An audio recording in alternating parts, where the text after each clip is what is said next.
যে লা ইলাহা ইল্লাল্লাহ জীবনে বলেছে, ওফি কলবিহি ওয়াজনু যাররাতিন মিন খায়রিন ওয়া মিন ঈমান, তার অন্তরে এক জাররা, এক অণু, এক পরমাণু, এক ইলেকট্রন, নিউট্রন, প্রোটন বা তার চেয়েও ক্ষুদ্র পার্টিকেলস, আরও ক্ষুদ্রাতি ক্ষুদ্র যদি ঈমানের এক ঝলক তার অন্তরে আছে, পাওয়া যায়, বা এত ক্ষুদ্র যে আল্লাহর দৃষ্টিতে ধরা আছে, কোনো মাখলুক, কোনো ফেরেশতাও দেখতে পারতেছে না, এত সূক্ষ্ম, তাকেও জাহান্নাম থেকে মুক্তি দিয়ে 10 পৃথিবী দিয়ে দেবেন আল্লাহ তাআলা। লাকাদ দুনিয়া ওয়া আশারাতু আমসালিহা। ঈমানের মূল্যটা কত বড়! ইউখরাজু মিনান নার মান ক্বালা লা ইলাহা ইল্লাল্লাহ বিকলবিহি ওয়াজনু যাররাতিন মিন ঈমান। জাহান্নাম থেকে মুক্ত করা হবে যে লা ইলাহা ইল্লাল্লাহ বলবে, তার অন্তরে এক জাররা পরিমাণ ঈমান যদি থাকে। সহিহ বুখারীর ঈমান পর্বের হাদিস।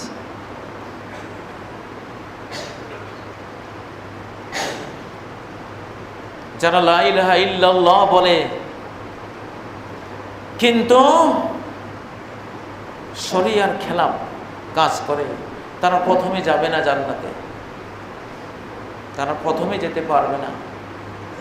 লা ইয়াদখুলুল জান্নাতা কাতিউ রাহিমিন, যে আত্মীয়তার বন্ধন ছিন্ন করে, মাতা পিতার খোঁজ খবর নেয় না, বোন ভাইয়ের খোঁজ খবর রাখে না, চাচা জেঠার কোনো খেদমত সেবা করে না, নিজের ফুফু খালাদের কোনো খোঁজ খবর নেয় না, আত্মীয়দের কোনো খোঁজ খবর রাখে না। প্রত্যেক মানুষের 200-250 থেকে শুরু করে 1000, 1500, 2000 আত্মীয় থাকে। এদের সাথে যার কোনো খোঁজ খবর নেই, সে ফার্স্টে জান্নাতে যাবে না, তাকে আগে জাহান্নামে পড়তে হবে। জাহান্নামের সাজা ভোগ করার পরে সে জান্নাতে যাবে। লা ইয়াদখুলুল জান্নাতা কাতিউ রাহিমিন।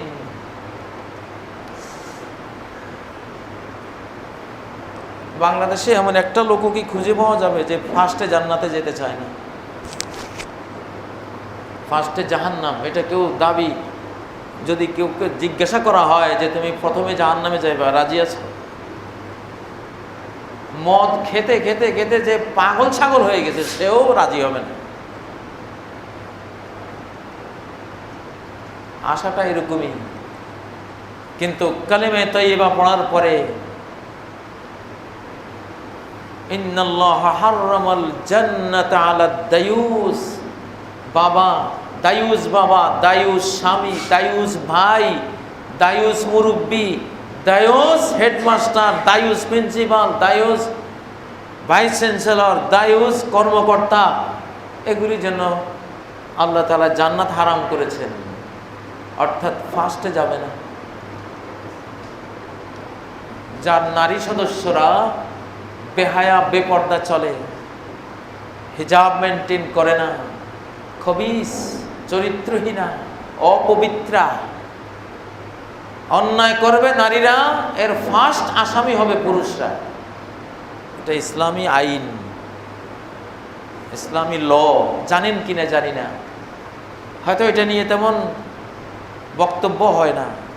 ইসলামী সমাজের একটা মূলনীতি হলো নারীরা যে কোনো অপরাধ করুক, এর প্রধান আসামি হবে পুরুষ, পুরুষ সমাজটা। কারণ নারীরা, ওদের কি ক্ষমতা আছে? ওরা তোমাদের অধীনস্থ। কেন অপরাধে গেল? তুমি তাহলে কি করলা? দেখুন কোরআন কি বলছে, ফালা জুনাহা আলাইকুম ফিমা ফাআলনা ফি আনফুসিহিন্না বিল মারুফ। ও পুরুষরা, নারীরা যদি ন্যায়সঙ্গত কাজ করে তাহলে তোমাদের কোনো গুনাহ নাই। কথা তো ছিল এরকম যে নারীরা ন্যায়সঙ্গত কাজ করলে নারীদের আর কোনো গুনাহ নেই, কিন্তু কথাটা বললেন কেমন? নারীরা ন্যায়সঙ্গত কাজ করলে পুরুষরা তোমাদের আর পাপ নাই, তার মানে অন্যায় করলে তোমাদের পাপ হবে। এটা বুঝেন না। কোনো স্কুলের যদি ক্লাস 1 থেকে 10 পর্যন্ত সব ছাত্ররা চুরি করে, তো হেডমাস্টারের অবস্থা কি হবে? দোষ কারটা বড় হবে? ওই স্কুলের হেডমাস্টার যিনি, প্রথম দোষ ওনার, এরপরে শিক্ষকরা, এরপরে ছাত্ররা। কি ছাত্র বানাইছে এগুলি? চুরি করে, চুরি করে। কি বানাও? যাদের অধীনস্থ যারা, ওরা অপরাধ করলে কর্মকর্তাদের উপরেই দায়ভারটা আসে। এই জন্য ওলা ফাসা জিনা ফি কওমিন ইল্লা ফাসা ফিহিমুল মাউত, পুরুষরা যদি জিনা বা বিচারকে তাদের সমাজে সমর্থন দেয়, পুরুষ জাতির মধ্যে মৃত্যু ছড়িয়ে পড়বে। মহিলাদের মধ্যে না, মরণটা পুরুষের মধ্যে ছড়বে। অ্যাক্সিডেন্টে মারা যাবে, চাইনিজ কুড়ালের কোভে মারা যাবে, পিস্তলের গুলিতে মারা যাবে, মারামারি লাগবে মারা যাবে, যুদ্ধ বিগ্রহে মারা যাবে, স্ট্রোকে মারা যাবে। সবচেয়ে বেশি মরবে পুরুষগুলি। কেন? নারীরা মিসগাইড হলো। আর রিজালু কাওয়ামুনা আলান নিসা, আল্লাহর কোরআনের বাণী, সূরা আন-নিসা 34 নম্বর আয়াত। পুরুষরাই হলো নারীদের পরিচালক। মন্দ পথে গেলে তার পরিচালনায় গেছে, ভালো পথে গেলেও তার পরিচালনায় গেছে, সে হলো প্রধান আসামি। এই জন্য জান্নাত ওই ব্যক্তির জন্য হারাম, অর্থাৎ ফার্স্টে সে যাবে না। ঈমান থাকলেও, হাজী সাহেব হলেও, মুসল্লি হলেও, যাকাত দাতা হলেও, কারিয়ে কোরআন হলেও ওই ব্যক্তি ফার্স্টে জান্নাতে যেতেই পারবে না, যার নারীরা খারাপ পথে চলে গেছে, তার অবহেলা। তোমার ঘরের তরুণী মেয়ে হিজাব ছাড়া চলে, দোষী তুমি, এক নম্বর দায়ুস। যে স্বামী স্ত্রী নিয়ে ঘুরতেছে হিজাব ছাড়া, দায়ুস স্বামী। বাবা মেয়ে নিয়ে ঘুরতেছে, দায়ুস বাবা। বড় ভাই বোনদেরকে নিয়ে যাচ্ছে, পর্দা নাই, হিজাব নাই, বোরকা নাই, জিলবাব নাই, শালীন কোনো কিছুই নাই, দায়ুস ভাই।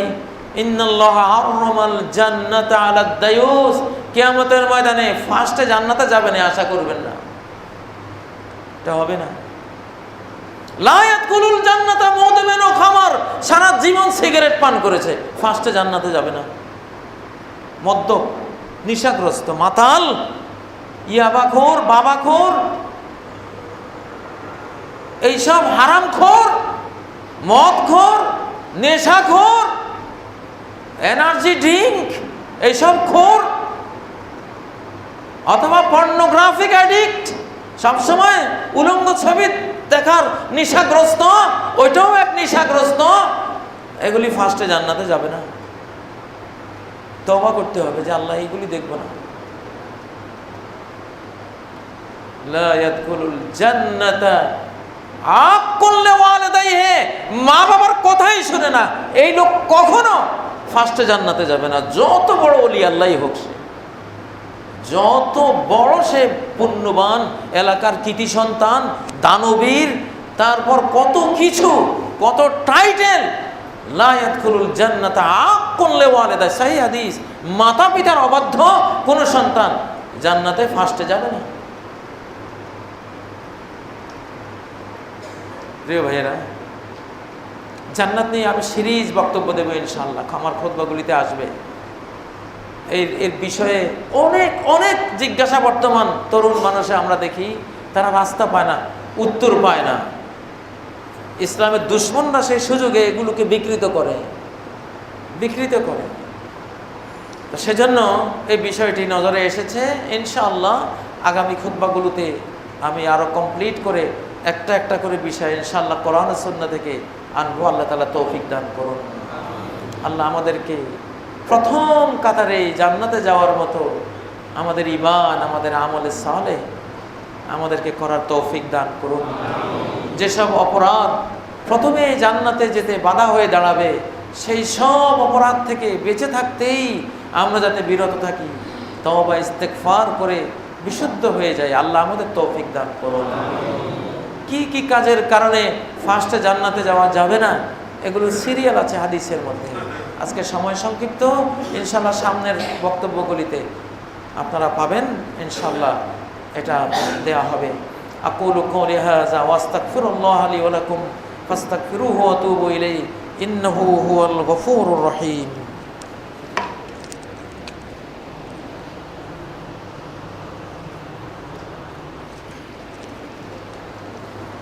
আলহামদুলিল্লাহ, আলহামদুলিল্লাহিল ওয়াহিদিল আহাদিস সামাদ আল্লাযী লাম ইয়ালিদ ওয়া লাম ইউলাদ ওয়া লাম ইয়াকুল লাহু কুফুয়ান আহাদ। লাকাল হামদু ইয়া রাbb كما ينبغي لجلال وجهك وعظيم سلطانك لك الحمد حمدا كثيرا طيبا مباركا فيه ملء السماوات وملء الأرض وما بينهما وملء ما شئت من شيء بعد ثم أما بعد فأعوذ بالله من الشيطان الرجيم بسم الله الرحمن الرحيم إن الله وملائكته يصلون على النبي يا أيها الذين آمنوا صلوا عليه وسلموا تسليما اللهم صل على محمد وعلى آل محمد كما صليت على إبراهيم وعلى آل إبراهيم إنك حميد مجيد اللهم بارك على محمد وعلى آل محمد كما باركت على إبراهيم وعلى آل إبراهيم إنك حميد مجيد عباد الله وحدوا الله